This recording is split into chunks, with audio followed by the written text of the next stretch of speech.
como eles trocam a energia, né, na verdade. Mas que a forma com que os físicos explicam, dizem que é uma partícula, né, porque é o nosso jeito de racionalizar. Mas aqui existe algo que está nessa complementaridade dos quarks, fazendo com que coisas que se repulsam. Então, o que parece que era repulsão, na verdade está se mantendo ali, está se complementando e possibilitando que tenha um núcleo positivo que permita os elétrons orbitar, que vai permitir uma ligação química, que vai permitir formar todas essas substâncias que a gente está hoje, né, que existe hoje no universo. A gente mesmo, né?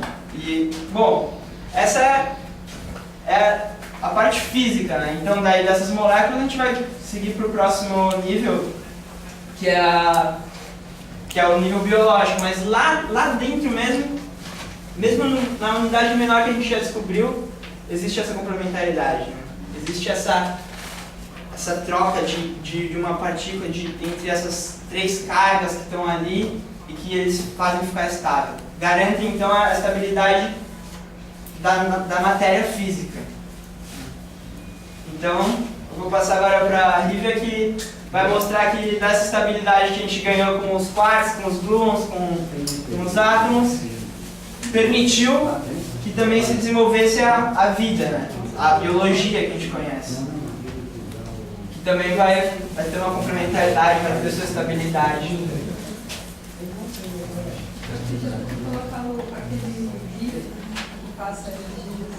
Da troca. Sim. Essa ideia da força, que é um pouco abstrata, tem uma figura que permite a gente entender um pouco melhor. Eu queria também ajudar aqui, tanto você quanto o grupo. A ideia da complementaridade é entender essa relação entre os três quarks. Porque o próton e o nêutron, eles são constituídos de três quarks. Então, o próton, na verdade, não é uma coisa sólida, é uma esfera. Dentro dela tem três partículas que estão se relacionando. Então, a complementaridade é no interior do próton e do nêutron. Dependendo da cor que ele falou, se é negativa ou positiva, tu estabiliza e cria um nêutron. Ou tu radicaliza e cria um próton. Certo? Então, essa complementaridade acontece pela relação entre esses quarks que se aproximam, criando uma força inseparável. É a força que tem o menor raio, mas é a que tem a maior intensidade. Quando tu separa isso, tu tem um atômico. Certo?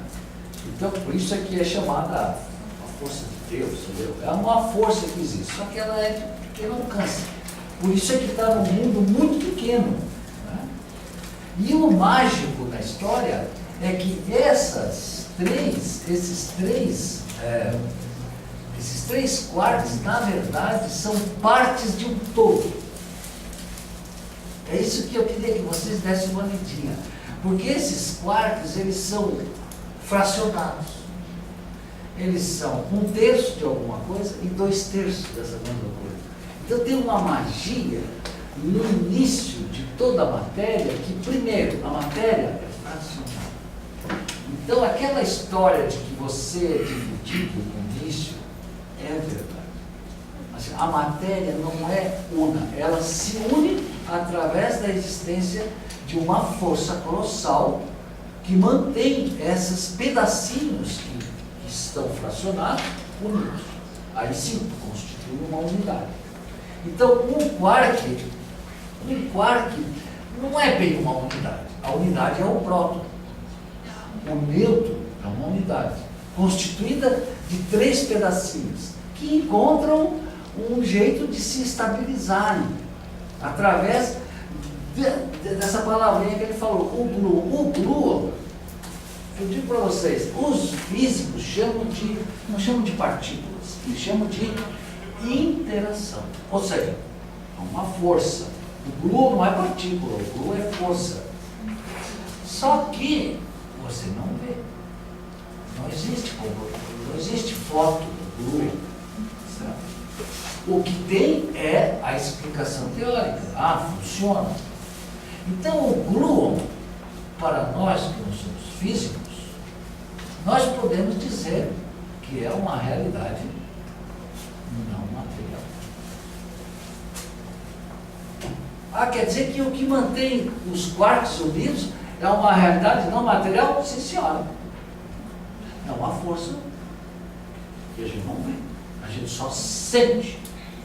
Então tem um mistério lá no interior do quark, que é essa complementaridade. A complementaridade de tudo que é material está baseada na existência, primeiro, de uma realidade fracionada. Segundo, de forças que conseguem fazer com que essas frações formem um todo. Então essa ideia, trazendo isso para a vida, de que nós somos parte do todo, é absolutamente factível. É a matéria. Aí quando a gente passa a vida toda em busca lá da alma, é isso mesmo. Somos todos um, somos todos. E nós somos seres fracionados. Mas também somos unidade, entende? Então aí tu começa a perceber que tu precisa de uma teoria complexa para dar conta dessas relações. E tu começa a ver que o mundo tem sentido esse pensar complexo. Por quê? Porque é com esse pensar que tu explica a existência de um próton e de um nêutron. E não pode ter só um próton. Na medida em que os átomos vão engordando, por exemplo, tu pega o carbono, é um átomo 6 vezes maior que o hidrogênio, tu tem mais nêutrons do que próton. Por quê? Porque os nêutrons são, entende? A cereja do bolo. Se não tivesse nêutron, nós estávamos ferrados. Nós dependemos absolutamente toda a vida do nêutron. Então, quando tu tem dois prótons, entre eles tem que ter um nêutron. Senão os caras vão se distanciar e aí desestabiliza. Então, gente, o neutro é tudo. Ah, eu sou neutro. Pô, cara, ah, eu não sou nem a favor nem contra. Pô, entra aí, senta aí, cara. Pô, não precisa fazer nada, fica aí. Entende? Tu começa a ter outra valorização da vida. Ah, eu não quero ser do contra. Ah, ótimo. Isso não quer dizer que você não vai valorizar quem é do contra ou quem é a favor. Não tem problema. Mostra aí. Ah, tá aí. Sim, Fernanda. Então quer dizer que tudo que é material não é material na sua essência menor? Não, é o contrário. Tudo que é material resulta de uma complementaridade. Igual. Aí, professor. Professor. Então aí que entra aquela beleza, né? Que nós somos animados, né? Animados. Como assim? Animados. Sim, porque tem alguém que anima, né? Não é isso? Aquela parte Isso, o glu é que anima. que anima. Estabiliza e anima. Então nós não temos alma, nós somos alma. Nós somos alma, não temos? Nós somos alma. Claro que nós somos. Nós somos animados. Nós somos alma. Animados por aquela força. Não é isso? É isso. É isso. Então nós não temos alma. Nós somos animados. Nós somos animados. Então uma pessoa animada, o que é? Uma pessoa animada, o que é? Tem ânimo. Tem ânimo. Ó. É cheio de glu. Sim. O que faz então dois núcleos não se encontrarem? Dois prótons? Dois núcleos, prótons e nêutrons na eletrosfera. Não, o núcleo só tem um. Então eu sei, mas se a força é tão grande, por que o núcleo de outro átomo não ficaria junto? Porque Como é que funciona essa força da Porque o átomo é uma unidade.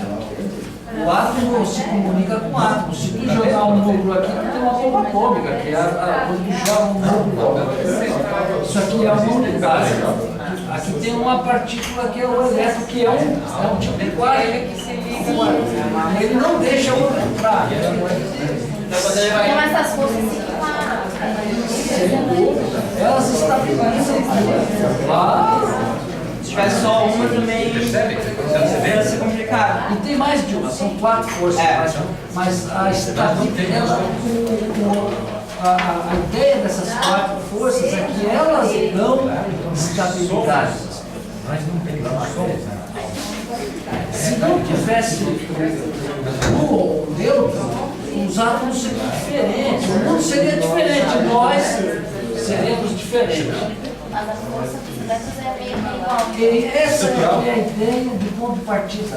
Nós somos pessoas que têm uma base física estável, porque ela é complementar. Tem forças poderosíssimas fazendo essa, mantendo a complementaridade e dando estabilidade. E porque o complementar é dado por forças. Vamos dizer, não forças. Claro, você não precisa sair por aí dizendo que é espiritual, mas a afinação, na intimidade, você pode dizer, não, força, mas força você sabe. Força, você sente, então pega. Por isso que a ciência não chega aí, né? Porque ela tem que ter a comprovação. Mas já comprovou. Vamos lá, vamos encerrar essa parte. Ali, ó, gente. Então vocês têm que dominar esses U e os D. Olha lá, fala, Luiz. Então, o U seria 2/3 mais 2/3. Isso, é uma fração 2/3. Eu acho às vezes 2/3. E o down é menos 1/3. Menos 1/3. Às vezes eu também. Isso aqui é a carga da força eletromagnética, que é positivo e negativo, no caso, né? Mas é fracionário dentro do quarto. Se você soma então o D, 2/3, 2/3 menos 1/3, Dá 4/3, tira 1/3, menos ficou 1/3, 3/3. positivo. Pronto. Isso aqui é um próton. Se fosse DDU, se fosse Seria DDU, elétron. seria Não. Não é um nêutron. seria mais 1/3 e menos 1/3 menos 1/3. Mais 2/3 com menos 2/3, 0. Entendeu? É 0 na conta, mas lá tem todos os erros, entendeu? Dentro dessa complementaridade. Esse é zero peso. 0 é a carga, peso não, peso é real, é matéria, é matéria, o meu que tem peso, não é Tem. zero. Pode dizer que tende a zero, então. Não, nada disso, a carga, não estamos falando É a de carga. peso, A massa, bom, a gente não falou aqui da força gravitacional, porque é uma complexidade ainda maior, mas, por exemplo, a soma da massa de 3 quarks é muito menor do que o peso de um próton, do que a massa de um próton, do que a massa de um nêutron. Por quê? O que faz um próton e um nêutron ter massa é a energia dessa ligação, É o da Bloom. troca de Bloom. É o Bloom. É tão intensa essa troca que é energia igual a massa, né? Aquela fórmula do Einstein, do E igual a mc ao quadrado. A energia dessa ligação que dá a massa para esse próton, que dá a massa para esse núcleo, que dá a massa para nós, que dá a massa para o planeta, que permite o sistema solar existir. Então pela vem aquela gravidade. ideiazinha que não são 3 árvores que dão uma floresta. A floresta é outra coisa. Pode ser uma floresta de 3 árvores, mas é outra coisa. 3 pinos não dão uma floresta. Agora, 3 araucárias já dão uma floresta. Porque tem uma massa. entendeu? A densidade de 3 coisas que estão ligadas. Ou é mais sutil. Não, é só para agregar que, além disso, dentro dos quarks também, eles trazem o princípio da indeterminação, assim como dos elétrons, porque nunca sabe onde realmente está e como medir essa relação. Sim, claro. Então, esse não é o princípio da incerteza, né? O princípio da incerteza ele está dentro dos elétrons, ali que tu não sabe a localização. E para os quarks, os físicos já trouxeram o princípio da indeterminação mesmo. Não é possível determinar ainda, por enquanto, para nós, Onde ele está dentro onde ele da está esfera do próprio. e assim, qual é essa energia realmente? O que essa energia vai representar em termos de, por exemplo, hoje, daí vem a física quântica mesmo, né? Mas viu, professor? Sim. Acontece que existe uma unidade entre tudo isso, né? Claro, Isso? claro. Uma unidade, mas ao mesmo tempo diverso, né? Ao mesmo tempo diverso. Então, universo. Uno e diverso. Oh! Esse foi. Não existe uma unidade. Claro. Não existe uma unidade de tudo isso? Existe. Mas não é diverso, mas o É diverso. Então, o universo. Ah, tá. Ó, a gente repete muito, né? Uno e diverso. Universo. Mas a gente não tem essa consciência. O universo. Ele é uno e diverso. O universo. É a realidade de um próprio e de um neutro. É uma unidade, mas é feito de frações. Então a gente pronuncia as palavras. Então vamos avançando. A ideia aqui é que vocês se tornem mais íntimos dessa realidade complementar que determina a estabilidade de um próprio e de um universo. Você quer saber se a natureza é complementar? Pois não fique inventando nada. Vai estudar física quântica. E procure entender. É simples. Não é uma coisa, decididamente não é uma coisa complicada. Qualquer um de nós pode ter essa confiança de que um neutro e um próton nos revela uma complementaridade de base. Aí você pode dizer, meu amigo, a competição pode até ter, mas eu já estou dominando aí um pouquinho de física quântica. Lá no interior do próton não tem competição. Não precisa falar em cooperação, porque é exatamente isso que irrita as pessoas. Fala em complementaridade, o cara já complementaram, o que é isso? Tu não disse que Mas se irrita o outro, é problema dele, né? Claro, tu não disse que os quartos são cooperativos. Não, vocês não precisam falar isso. Pode falar o termo científico mesmo, eles são complementares. Eles estão ali, aquele 1/3 ligando com o 2/3. Deixa o resto. Uma coisa que eu quero dizer para vocês é o seguinte: na perspectiva da sustentabilidade, nós não sabemos se algo pode fazer falta. Então, em princípio, nós não brigamos por palavras. Se o cara vem muito forte te batendo com a palavra, deixa passar. Não brigamos por palavras. Agora, a gente tem outras palavras para colocar, certo? Que a gente coloca. Claro que com um argumento. Vamos avançar? Sim. É só para dizer depois da referência, te passa, né, o link. Sim. É bem legal essa plataforma, que é um dos mais renomados laboratórios aí desses aceleradores de partículas. E é em inglês, mas ela é bem didática. Mas várias temos um em figurinhas. português também. Tem também. É. A gente depois vai mandar. Na medida que vocês acharem, pesquisando coisas legais, vocês também compartilham, entende? Para aumentar a nossa capacidade de exemplo. Isso. Avança então agora. Quem é que vai falar agora? Não é o. Tu não vai falar sobre a sustentabilidade, sobre a. Primeiro é biológico, né? Ah, biológico? Tá, ok.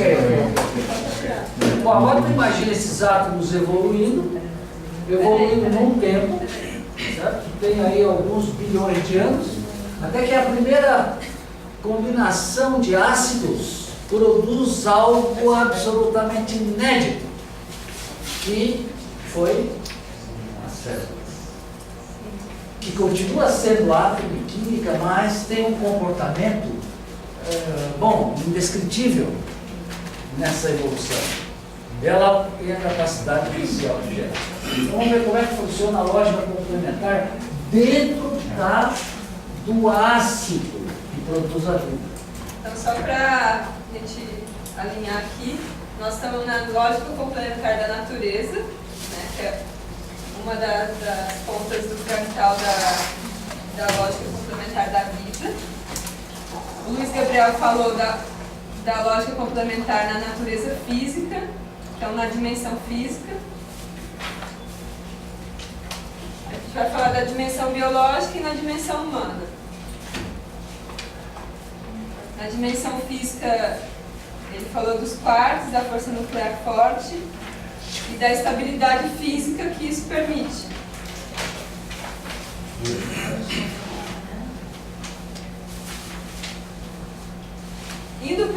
Antes de chegar na dimensão biológica, a gente tem a dimensão química.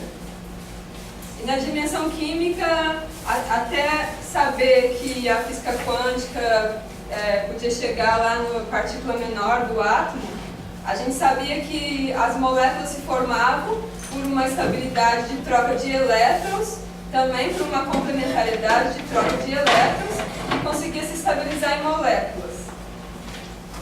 De duas moléculas, que são moléculas bem especiais, uma, a formadora da proteína, que a gente conhece hoje, e outra, a formadora de DNA, surgiu a dimensão biológica, que aí a primeira dimensão, a primeira forma de vida que veio foi a célula. Então a célula, ela é uma... Que foi? É a conexão ali.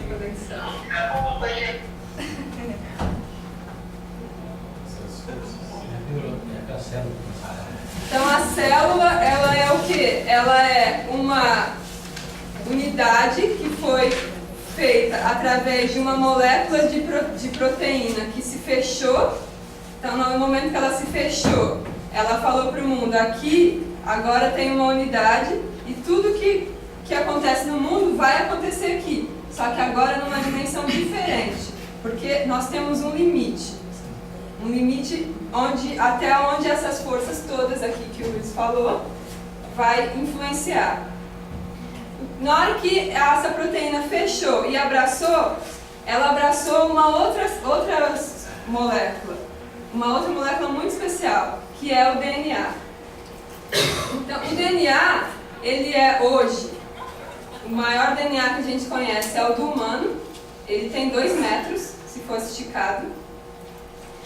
E tem 3 milhões de partezinhas que o formam, que são os ácidos. 2 milhões. O primeiro DNA, que a gente suspeita que seja o primeiro, ele tinha 500 partículazinhas, ácidos. Isso dá pra gente uma informação que a natureza, ela não descarta as coisas, ela só vai juntando. Porque o que o DNA carrega nele? Informação. E o que é a informação para o vivo? É a história. Isso. Então, quanto mais história ele tiver ali agregado nele, mais ele vai poder saber como manter a sua unidade com as adversidades que vêm do ambiente. Então, para ele nunca é demais perder informação. Que no momento em que se formou o DNA, a gente tinha a primeira molécula e ela é feita de ácido, que tem essa palavra ácido, significa que ela tem uma carga que é negativa. E ter essa carga negativa deixava ela com possibilidade de fazer ligação. E essa possibilidade de fazer ligação para o mundo químico é você poder se desestabilizar. E para o DNA desestabilizar é poder perder informação. Então, para o DNA se fincar estável, ele criou uma cópia perfeita dele, a célula criou uma cópia perfeita dele, tipo um backup, exatamente, que se fecha junto com a molécula principal, formando uma estrutura estável que a gente sabe hoje que é a dupla hélice de DNA. E a dupla hélice, ela forma o DNA, estabiliza e fica lá na célula. Com o passar do tempo, a célula foi aprendendo a fazer cópia. E essa é a diferença do DNA. Ele consegue se fazer outro exatamente da mesma forma que ele é. Uma cópia perfeita dele. E como que ele consegue isso? A célula, ela meio que burlou as leis químicas quando ela criou estruturas 3D.